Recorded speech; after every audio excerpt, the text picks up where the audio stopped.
एरवी पोलीस आंदोलन नियंत्रित करण्यासाठी पुढे असतात, मात्र या ठिकाणी येरवडा पोलीस स्टेशनच्या समोरच पोलिसांच्या विरोधामध्ये आंदोलन होत आहे। काँग्रेसकडून कल्याणी नगरमध्ये जो प्रकार घडला आणि अपघाताचा तो प्रकार घडल्यानंतर ज्या गोष्टी होणं अपेक्षित होतं त्या झाल्या नाहीत, याबद्दल हे आंदोलन करण्यात येत आहे। आमदार रवींद्र धंगेकर आणि मोहन जोशी या ठिकाणी आहेत। नक्की आपला आक्षेप काय आहे?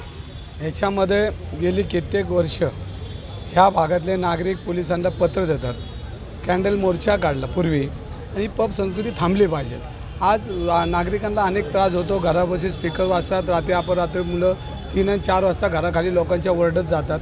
ही नागरिकांची मागणी आणि या येरवडा पोलीस स्टेशनला त्याचे अर्ज आहेत। आणि काल ज्या पद्धतीनं एका बिल्डरच्या मुलानं 2 लोकांना उडवलं आणि त्यांची जागेवर हत्या झाली, म्हणजे मी हत्याच म्हणेन, आणि तरी तुम्ही पोलीस लोक या ठिकाणी त्याला बोलून कार्पेट टाकून त्याला घरी पाठवतात।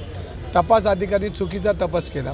151 लागलं पाहिजे नव्हतं, 304 IPC कलमं लागली पाहिजे। ही कलमं त्याच्या ह्याच्यामध्ये प्रकरणामध्ये दिसत नाही, त्यामुळे कोर्टाने जामीन केला। खरं तर कालच रात्री त्याच्या वडिलांना या ठिकाणी अटक करायला होती, कारण वडिलांनी गाडी दिली होती आणि वडील त्या ह्याच्यामध्ये FRमध्ये म्हणतात की मला माहिती होतं तो पार्टीला गेला आणि पोरगा म्हणला मी दारू पिले। म्हणजे ह्या सगळ्या CCTVमध्ये दिसतंय तो दारू पितो। ह्या सगळ्या गोष्टीचा विचार करता पोलिसांनी पूर्णपणे तपास केला नाही, करोडो रुपये घेतले आणि त्यांना सोडून दिलं। आणि आज पुणे शहरामध्ये पुणेकर रस्त्यावर आल्यानंतर कमिशनरच्या डोक्यात काहीतरी दुपारी आला आणि मग तो गुन्हे दाखल करायला लागला। तर कमिशनरची ही चूक आहे, पोलीस खात्याची चूक आहे। ह्याच्यामध्ये ज्या पद्धतीने कलमं लावायला पाहिजे ती लागलेली नाहीत, ती कलमं लागली असती तर शक्यतो तो सुटला नसता। तर हे प्रातिनिधिक स्वरूपाचे पैसे घेऊन काँग्रेसकडून हे आंदोलन करण्यात येते। खरं तर पुणे पोलिसांसाठी हे भूषणावं अजिबात नाही। मोहन दादा, आरोप होतोय की राजकीय दबाव होता, तुम्ही काय सांगाल याबद्दल? असे राजकीय दबाव जरी किती असला, शेवटी पोलिसांचं काम असतं की कायद्याप्रमाणे राज्य चाललं पाहिजे। या प्रकरणामध्ये रविवारच्या सुट्टीच्या दिवशीच्या कोर्टामध्ये ज्या घाई गडबडीने त्या ठिकाणी आरोपींना हजर केलं आणि त्या न्यायाधीशांनी जे काही निकालपत्र दिलं, आज पुणे शहराच्या सर्वसामान्य नागरिकांच्यामध्ये तीव्र संतापाची चीड निर्माण झालेली आहे। पैसेवाल्यांना एक न्याय आणि गरिबांना एक न्याय, या पुण्यनगरीमध्ये काळीमा फासणारी घटना ही परवा दिवशी रात्री झालेली आहे। ज्या पद्धतीने 2 मुलांना त्या ठिकाणी चिरडून ज्या पैसेवाल्याच्या मुलांनी, खरं म्हणजे त्याचं ससूनमध्ये मेडिकल ताबडतोब व्हायला पाहिजे होतं। 4 तासांनी ज्यावेळेला नशा उतरून जाते त्यानंतर तुम्ही त्याला मेडिकलला पाठवतात, हा मोठा गुन्हा पोलिसांनी केलेला आहे। जो अधिकारी आहे त्या अधिकाऱ्यांनी या तपास कामामध्ये 100% कुणाला तरी पाठीशी घालण्याचं काम केलं आहे।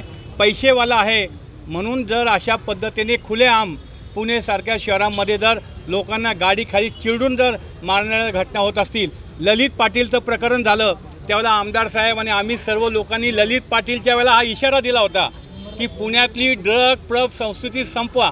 पोलिसांचा वचक हा पबवाल्यांच्यावर राहिला नाही, हॉटेलवाल्यांच्यावर राहिला नाही, कायदा सुव्यवस्थेवर राहिला नाही। गेल्या 4 दिवसामध्ये पुणे शहरामध्ये गोळीबाराच्या 4 घटना झाल्यात, मध्यम वस्तीत झाल्या, भर वस्तीत झाल्यात। हे जर पुणे शहरासारख्या संस्कृती राजधानीला एक काळीमा फासणाऱ्या घटना, कायदा सुव्यवस्था नाही आहे असं असताना सुद्धा या पद्धतीने कारवाई होत नाही आहे। या ठिकाणी कोणी राजकीय व्यक्ती आल्या असा आरोप होतोय आणि ज्यामुळं हा सगळा दबाव पोलिसांवरती निर्माण झाला, तुमच्याकडे काय माहिती? पोलिसांवर दबाव यायचा संबंध येत नाही। पोलिसांनी पैसे घेतले आणि त्याच्यामध्ये सोडवलं, हा पहिला मुख्य। आणि कुठलाही नेता हा हाताने पेनाने लिहित नाही, हे पोलीस अधिकाऱ्यांना वरिष्ठांची माहिती घेऊन, वरिष्ठांचा सल्ला घेऊन या पद्धतीने त्यांना सोडून देण्याचा प्रयत्न केला। तपास अधिकाऱ्यावर गुन्हा दाखल झाला पाहिजे, हा आमचं मत आहे आणि कायम ते जाणार। तर या ठिकाणी काँग्रेसकडून आंदोलन करण्यात येते आणि पोलिसांवरती आरोप पोलीस स्टेशनच्या समोर करण्यात येतोय की पोलिसांनी पैसे घेतले आणि हे सगळं प्रकरण दाबण्याचा प्रयत्न केला। मंदार गुंजारी, ABP माझा, पुणे। ABP माझा, उघडा डोळे बघा नीट।